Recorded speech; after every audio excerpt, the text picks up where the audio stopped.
When you look at this room, when I look at this room, when we look at this room, there's a Dr. Martin over there. There's a Nelson Mandela right there. There's a Mother Teresa right there.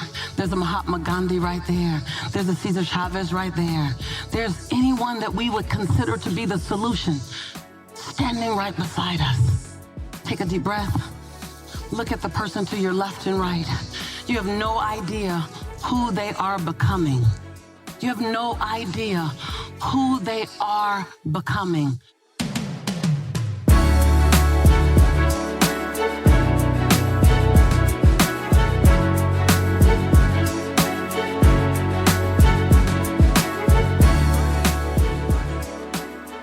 Yo, what's up, y'all? Welcome back to Black Excellence Daily. I'm your host, Sean Croxton. We're going to wrap up this week with Lisa Nichols, who's talking today about fear and doubt and how everybody feels them.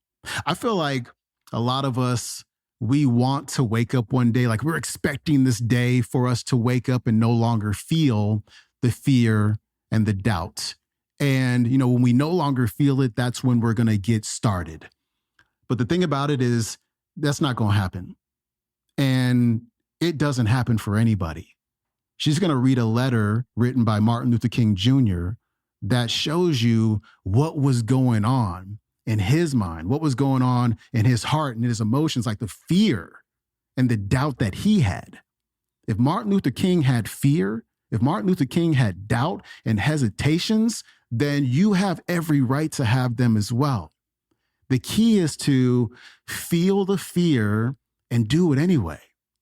The only way the fear is going to go is by facing it, by walking right up to it. And what happens is you realize like, oh, it wasn't as bad as I thought it was going to be. Sometimes we take these things we haven't even experienced and we catastrophize them in our minds in order to protect ourselves from the pain and the rejection. But just understand, it's very rarely as bad as we thought it was going to be. And so again, feel that fear, feel the anxiety, be okay with the doubt, and keep moving forward. Lisa Nichols is coming up. I wanted to let you know that Dr. King, Marcus is running. Thank you, Marcus. Dr. King gave that amazing speech. But what many people don't know is he also wrote this letter. And I love reading this because it reminds me that I get to be a superhero. I get to have an S on my chest. Just remember that the S is in Crayola. You get to put it on every day. But your humanity is important. To remember that you are choosing to be super. And you're ordinary. You're choosing to have a perfect life experience in the spirit of imperfection. Dr. King says, almost immediately after, just listen to this. I want you to listen to, that's the same man who made it possible for us to be here. But listen to this. Many people don't know about this. It's the best kept secret. Almost immediately after the protest started, we began to receive threatening phone calls and letters. They increased as time went by. By the middle of January, they had risen to nearly 40 threats a day. From the beginning of the protest, both my parents, Coretta's parents, they always had an unconscious and often conscious fear that something fatal might befall us. And I want you to hear this man's commitment to the dream.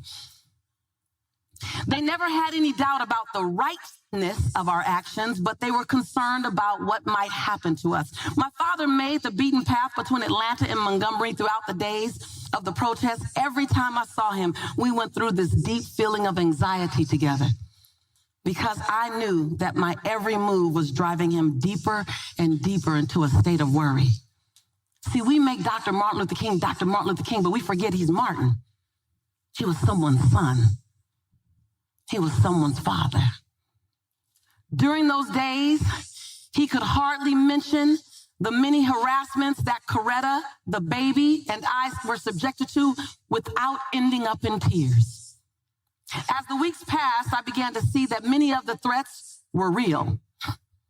So I felt myself faltering and growing in fear.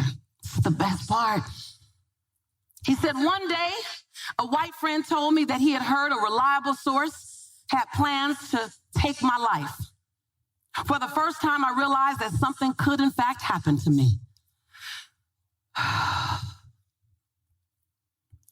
One night at mass meeting, I found myself saying, if one day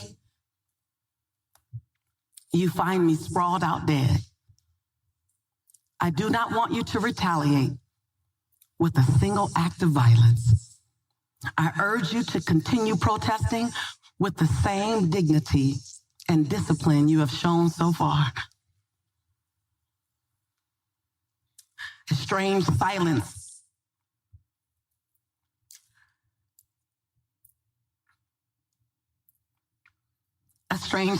came over the audience.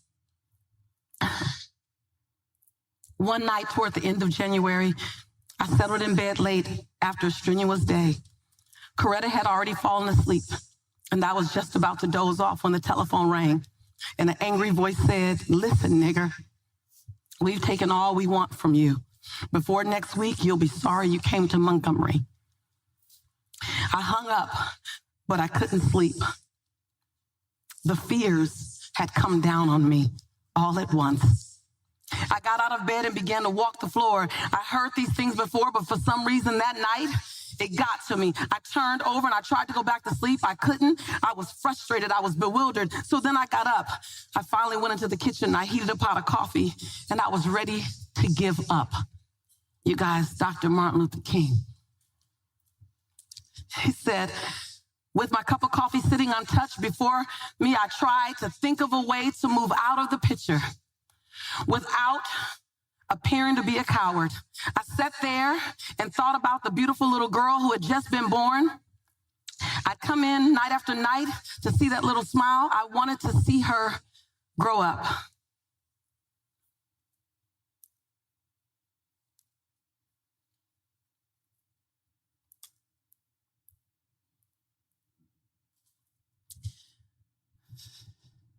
Something said to me, I asked God, can I quit? I'm afraid if I quit, the other people will quit as well, but I'm afraid. I cried out to God, God, please let me quit. And then God said to me, you can call on me, but you've got to call on that something in you. You got to find a way to make a way out of no way. With my head in my hands, I bowed over the kitchen table and I prayed out loud. And the words I spoke to God at midnight in a very weary voice, Lord, I'm down here trying to do what's right. I think I'm right. I'm here taking a stand for what I believe to be right. But Lord, I must confess that I am weak now. I am faltering. Anybody been there? Yes, yes? Yes, yes. I read this to you because this is Dr. King's voice. So I ask you, if Dr. King can have a dream and have fear, then what can you do? That's our leader. Who are you? Dr. King has asked us to pick up the dream and to have a dream in the next level. And I'm going to ask you, are you willing to do that? Are you willing? Are you willing to do that thing you've never done before? Are you willing to stand at the edge of your own greatness? Are you willing to look at your fears? Are you willing to recognize that you can be afraid? Are you willing to look at the fact that there is always healing to come? There's always growth to come. There's no arrival. Are you willing? And then in the space of that, are you still willing to lean to the edge?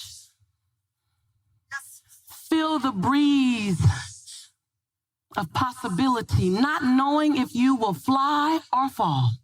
Yes, yes, yes. Are you willing? Are you willing to not quite know what's there, but that something is there is greater than you? Are you willing to say, my life has to make a huge difference? You've heard me say this before, that there's a birthday and a transition day, and in between that is all the opportunity in the world. That's that dash that says, are you willing to disrupt my life? You're not here. You're not put here to leave my life calm. You're here to be a disruption for my life. You're here to cause me to want to be someone I've never been, do something I've never done because you crossed my path. Are you willing to show me that greatness? I read that letter, and I often read that letter because I have to give myself permission to play big and be afraid. I read that letter because I want to see the humanity of Dr. King, not the giant, because more days than not, I'm Jelani's mom. I'm Jimmy Nichols' daughter. I'm that woman searching for love inside myself and with someone else. I'm finding my own breath. And so I want to read that letter because I want to find my edge for 2020.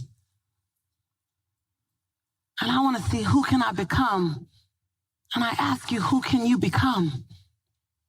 Who have you been? Who are you now? And who's being born through you? And bigger than that, how will you change the lives of the people who will cross your path because you decided to stand up? How will you inspire me? How will you show me who I can be? I look at my grandmother, she's 92 this year. My grandmother said, baby, people are going to write about you. They like you. Do yourself a favor and don't read their writings. Don't read the press. And when you get older and there's nothing else to do but sit in your rocking chair like me, read their writings and their opinions of you and be entertained by who they thought you were while all the time you knew who you were.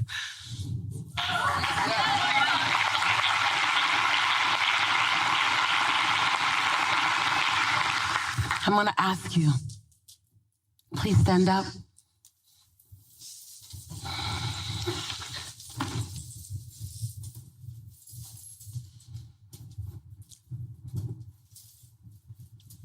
When you look at this room, when I look at this room, when we look at this room, there's a Dr. Martin over there. There's a Nelson Mandela right there. There's a Mother Teresa right there. There's a Mahatma Gandhi right there. There's a Cesar Chavez right there. There's anyone that we would consider to be the solution standing right beside us. Take a deep breath. Look at the person to your left and right. You have no idea who they are becoming. You have no idea who they are becoming. Repeat after me. Stretch me. Challenge me. Make me own my greatness. Don't let me off the hook. My dash matters. My dash matters. Hold me accountable to the change I'm to make, to the inspiration I'm to bring, to the motivation that I am. Hold me accountable. I want to be held accountable. I'm not afraid of my greatness. I'm not afraid of my imperfections. I am genius. Ever evolving. I am breakthrough. Ever happening. I am enough. Take a deep breath. That was Lisa Nichols. Her website is motivatingthemasses.com. You can watch today's talk on YouTube. It is called What Are You Willing to Do to Achieve Your Dream? Lisa Nichols. All right, my friend, I hope you enjoyed this week's talks. Please share this podcast with your friends and your family. I appreciate it. Follow me on Instagram at Sean Croxton. You have a great weekend. I'll see you on Monday. I'm out. Peace.